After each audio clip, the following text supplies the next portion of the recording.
En 2010, alors que des millions de téléspectateurs regardaient César Milan apparaître calme, confiant et totalement en contrôle à la télévision, sa vraie vie s'effondrait tranquillement dans les coulisses. Au plus fort du succès mondial de Dog Whisperer, l'homme célèbre pour avoir enseigné aux gens comment gérer le chaos et l'agressivité chez les chiens menait en privé des batailles qui l'ont presque détruit.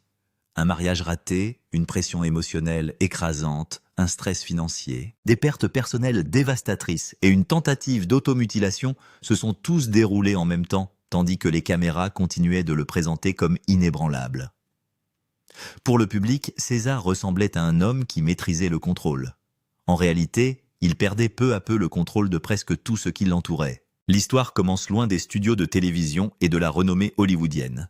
César Milan est né dans la campagne mexicaine dans une ferme où les chiens n'étaient pas traités comme des animaux de compagnie choyés ou des compagnons émotionnels.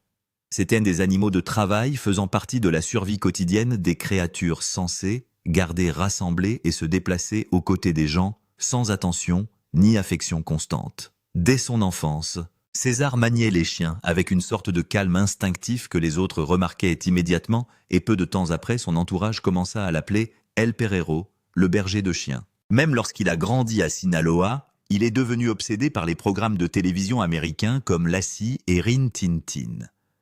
Regarder ces émissions a planté un rêve impossible dans son esprit, bien avant qu'il n'ait un chemin réaliste pour le réaliser. Quelque part, au plus profond de lui-même, César était convaincu qu'il deviendrait un jour le plus grand dresseur de chiens du monde. Le problème était que de tels rêves ne commencent généralement pas sur des terres agricoles isolées dans les zones rurales du Mexique. En 1990, à seulement 21 ans, César a pris le genre de décision qui change définitivement une vie d'une manière ou d'une autre. En portant seulement $100 le dernier argent que son père pouvait lui donner, il a payé un coyote pour l'aider à traverser illégalement les dangereux contreforts près de Tijuana.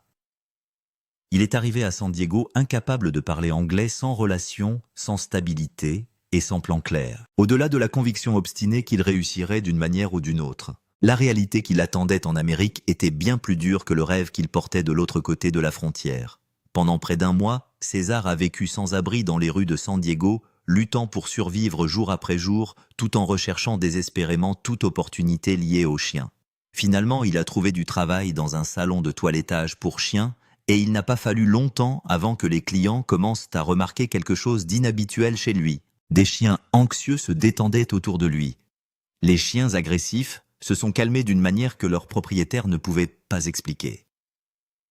César ne s'approchait pas des animaux avec peur ou frustration, et d'une manière ou d'une autre, les chiens semblaient le ressentir instantanément.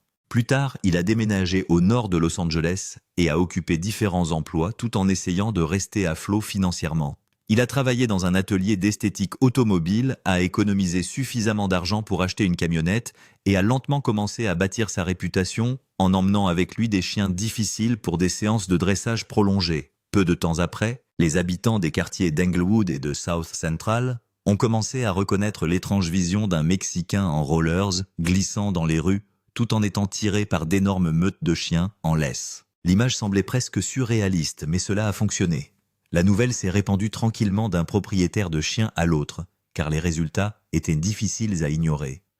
César semblait capable de calmer des animaux que d'autres dresseurs avaient déjà abandonnés. En 1998, il a ouvert son centre de psychologie canine dans le centre-sud de Los Angeles.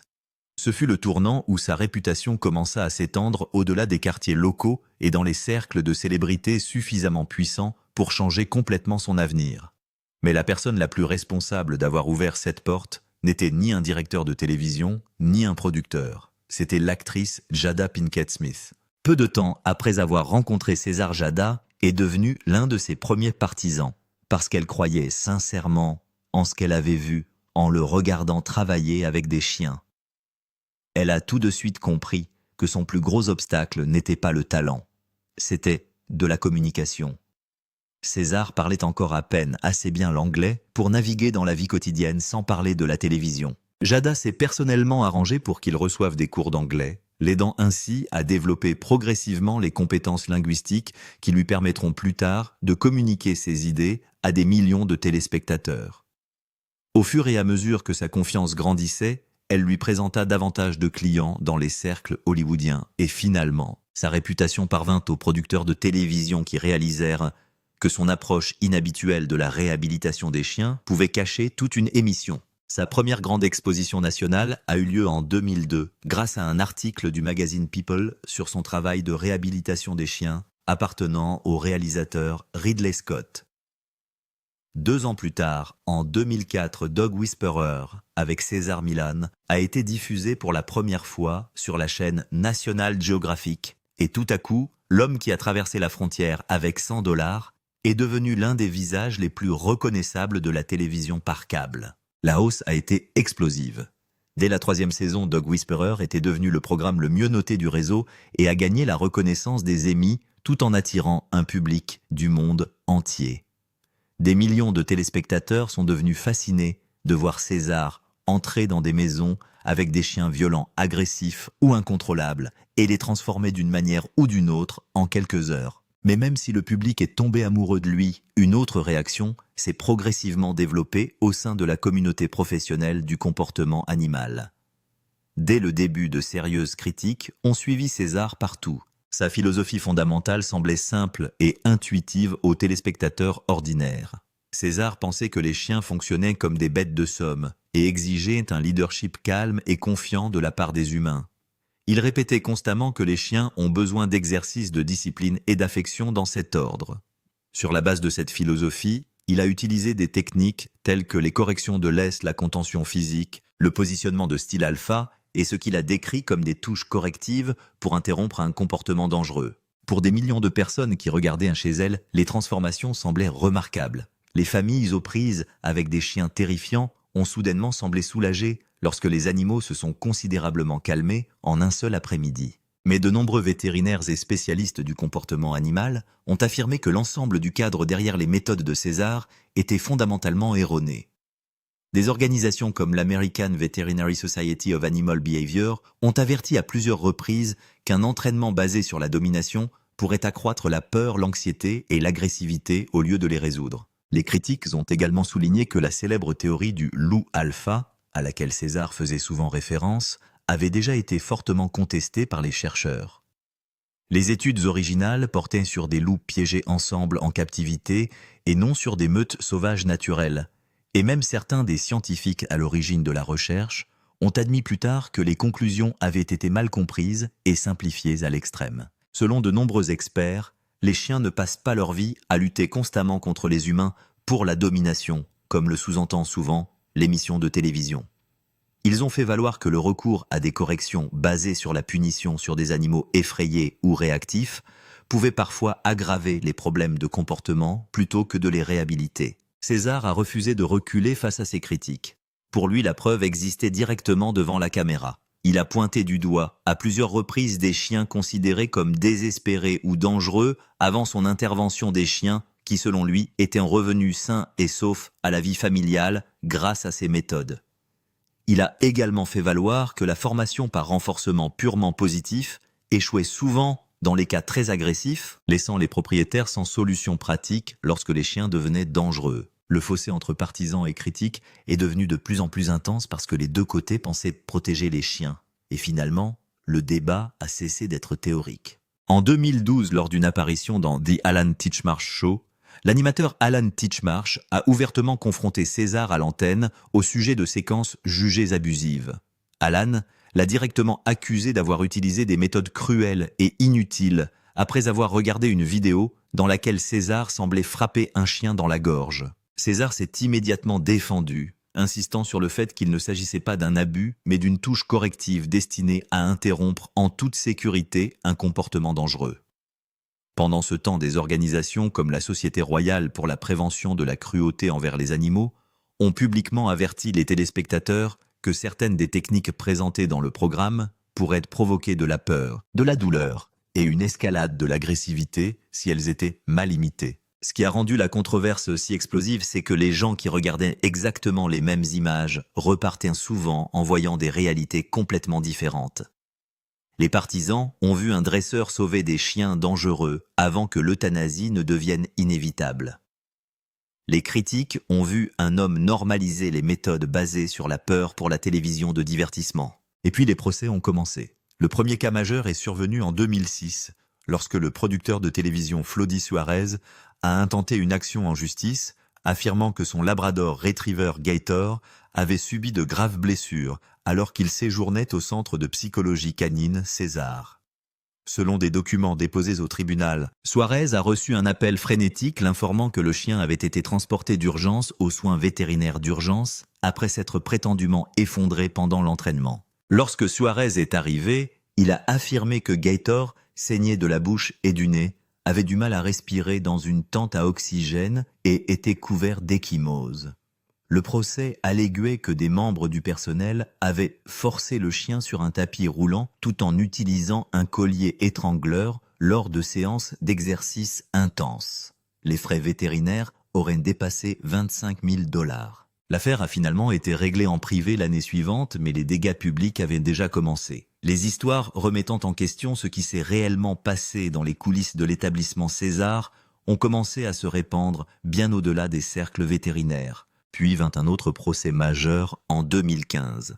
Une infirmière de Floride, Allison Bitney, affirmait avoir subi une défiguration permanente après avoir été attaquée par un chien qui aurait été libéré prématurément du centre de réadaptation de César.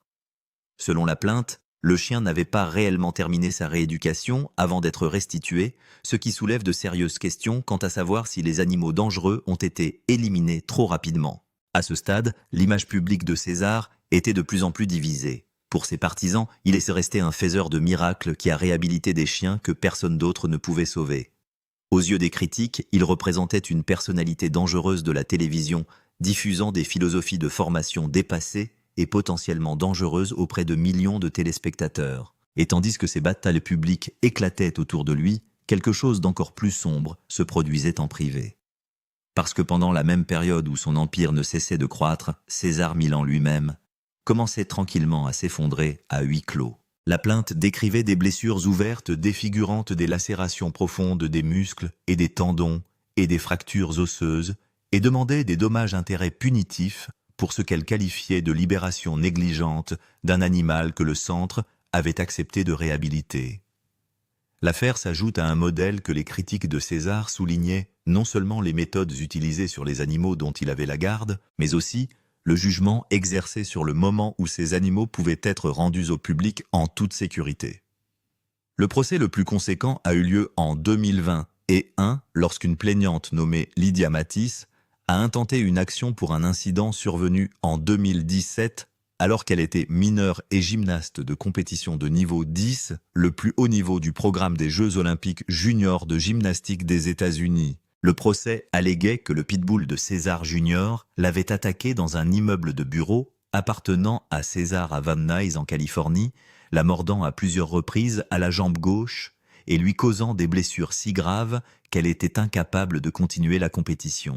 Elle avait été activement recrutée par des universités, notamment l'Université de Pennsylvanie, au moment de l'attaque. Le procès alléguait en outre que Junior avait des antécédents documentés d'attaques à la fois contre des humains et d'autres chiens avant l'incident, et que César était au courant de cette histoire. L'affaire devait être jugée à l'été 2022, mais a été réglée avant cette date, avec des conditions scellées.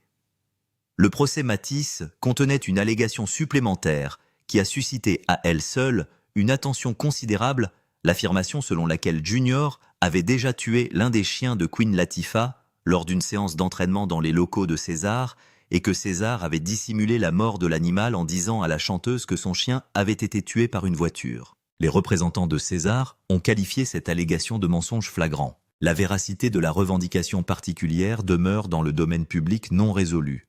L'affaire a été réglée avant qu'un tribunal puisse la statuer, mais l'allégation elle-même, combinée à la gravité de ce qui lui est arrivé à l'âge de 17 ans, a représenté le point le plus bas de l'exposition juridique de César dans sa carrière.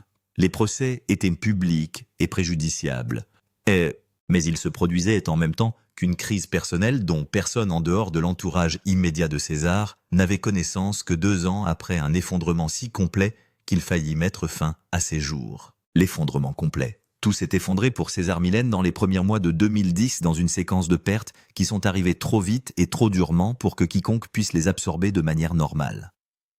En février, son papa Pitbull est décédé d'un cancer à l'âge de 16 ans. Papa était avec César depuis les premières années du Centre de psychologie canine et apparaissait constamment dans la série, non seulement comme un personnage récurrent, mais comme un véritable partenaire de travail, un animal calme et expérimenté, que César utilisait pour aider à socialiser les chiens en difficulté et dont la présence constante faisait partie de sa méthode professionnelle.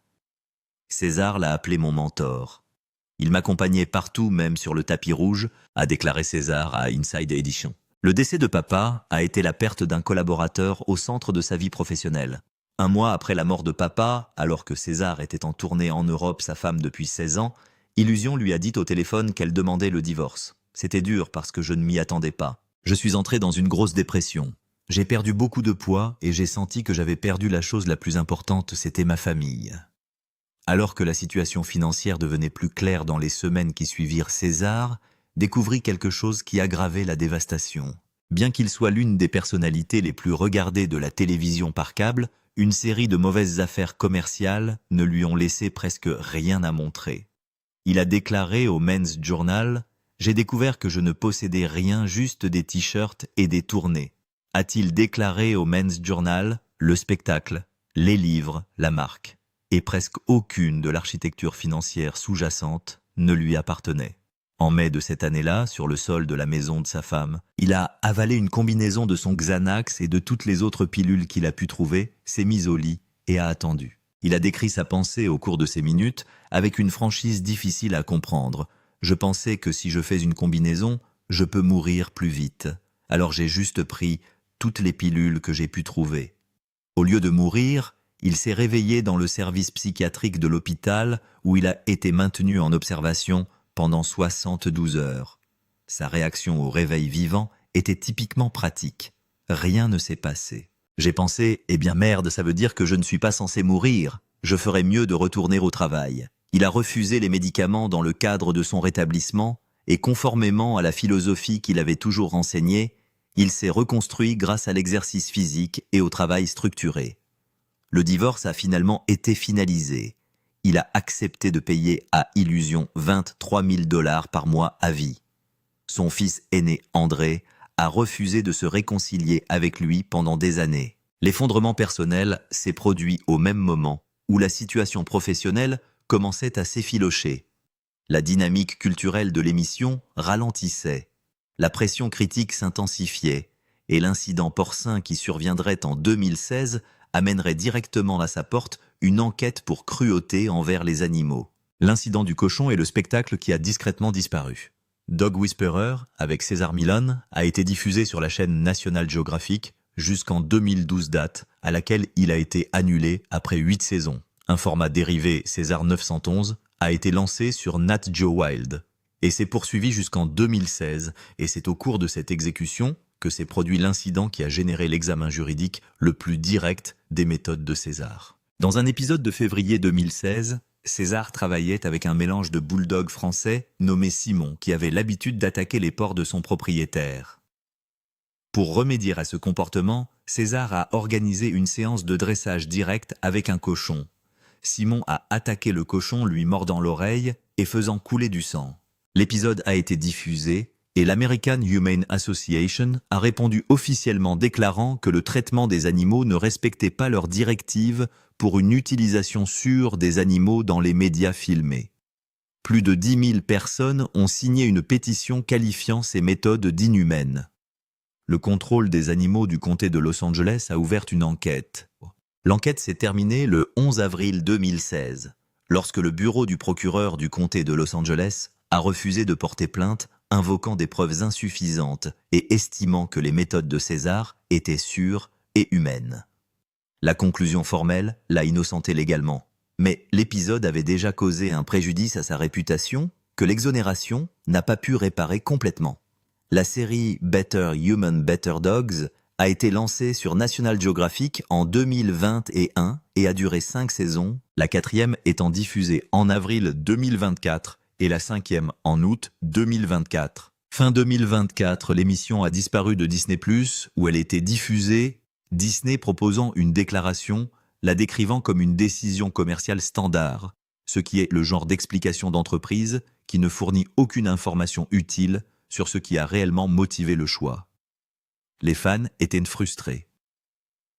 César n'a pas fait de déclaration publique sur cette suppression. La série n'avait pas été renouvelée pour une 6e saison à la mi-2025. Et à travers tout cela, les annulations, les procès, l'enquête sur le cochon, les rumeurs virales du début de 2025 qui prétendaient faussement qu'il avait été condamné à la prison, à vie.